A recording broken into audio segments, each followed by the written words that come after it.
So as the dust settles, as Tyson Fury and Deontay Wilder go their separate ways, pretty sure there's not going to be a fourth fight.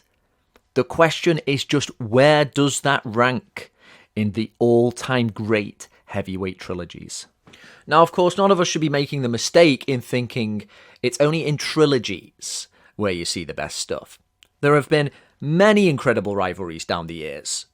The group collectively known as Black Dynamite in the early 20th century beat up on each other in non-title fights in just this incredible, apocalyptic almost happening.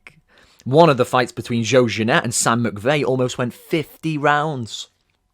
Crazy stuff. Now, of course, there have been many good two-fight rivalries as well. It's just that the trilogy has a particularly nice ring to it. And so here's a couple of lists I've prepared detailing what I believe to be the 5 best trilogies in heavyweight history. Notice number 1 and 2 are well above the rest. That is how I see it. They are a cut above. I know in years to come, when we name drop Ali Frazier, Bo Holyfield, that Fury Wilder is going to be not far behind. But in reality, not the same quality, not the same level of prestige. One of the things that make fights really thrilling to watch, which I think many people can agree on, is when you have those scintillating exchanges, rapid-fire combinations by well-balanced, well-poised fighters. As dramatic as Fury Wilder was at times, we didn't get those breathtaking exchanges because when you get to a certain size, you're simply not as coordinated. If we focus on the good for just a moment, we had 9 knockdowns spread out over 30 rounds. We had Deontay Wilder proving the very definition of the proverbial puncher's chance. You could never be sure what was going to happen until the fat lady had sung. Even in that second fight where Fury was so clinical, we all know what Wilder can do. We'd already seen what he could do in the first fight against Fury. And in that third fight, saving the best till last, he is still swinging in round 10, trying to flip incoming defeat into victory. I think in years to come, the nickname of the Bronze Bomber will only resonate that bit more. With this guy, you either got knocked out or you had to try and defuse him. Nobody ever went the distance with him, Stavern or Fury in the first fight, without encountering real trouble. Very much living up to his nickname. I don't like the disrespect he put to the greatest bomber, that's the Brown Bomber, Joe Louis, but you've got to say he really was what it said on the tin. So for sure, this trilogy delivered high drama. You weren't sure what was going to happen until each fight had ended. But looking at the negatives now, looking at probably the most obvious one, we kind of have a trilogy here that shouldn't have been. Most people think Fury won every single fight.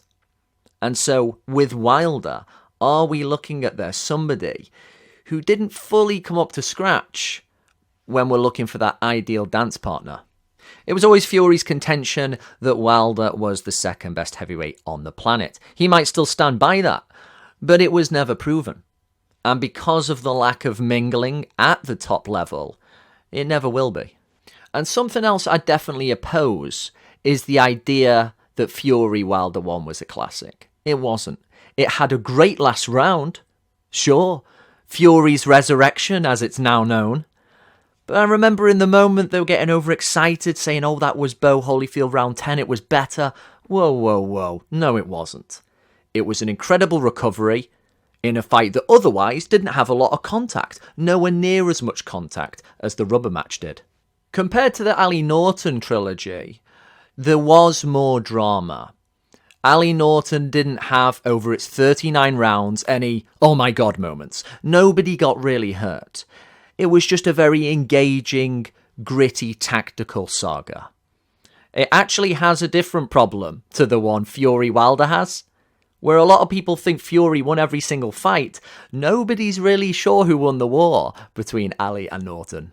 Nonetheless, the first fight in 73 was a huge upset when Ali got beat and notoriously got his jaw broke. The second fight was still very good. And the third one, though it was post-Manila Ali, who really should have been retired, these were still very engaging and, case in point, much more high-quality affairs. When it comes to Floyd Patterson against Swede Ingemar Johansson, we have one of the truly good, great heavyweight trilogies that often goes under the radar. It was a shootout, their saga. Johansson's Hammer of Thor in his right hand versus Patterson's great leaping left hook. First one, Patterson gets sparked in 3 rounds. Gets beaten up, floored about 7 times. The rematch is one of the most incredible knockouts you will ever see. He puts Johansson out, spark out, with his leaping left and becomes the first man to regain the heavyweight title. So big brownie points there. And then the third fight, similar to Wilder Fury, is the best of the bunch. They floor each other in the first round, one of the best, and it remains very compelling stuff until it ends in the 6th. And the clear advantage that this trilogy has over Fury Wilder is that it actually deserved to be one. Johansson clearly winning the first fight. It told a story. What is the story to Fury Wilder? That a rusty, inactive Fury deserved to win the first fight? Then Fury batters him in the rematch? And then a Fury who's in not as good a shape still wins again in a tougher fight? There's no real story there. Just really a case of a puncher's chance. But having said all of that, because of the drama, I couldn't argue if you wanted to put Fury Wilder at number 3. Just let it be known it is not anywhere near Evander Holyfield Riddick Bowe, or of course, at number 1, Muhammad Ali against Joe Frazier. I watched the second fight of that recently, often considered the dud, and it is still a tremendously entertaining heavyweight fight over 12 rounds. Skill, pace, grit, it's got it all. It just has the misfortune of being sandwiched between, very arguably, the 2 best heavyweight fights that ever were. But what do you make of my list and my comments? Where would you rank Fury Wilder in the great heavyweight trilogies of all time? And is there a great trilogy I'm forgetting here? Do let me know.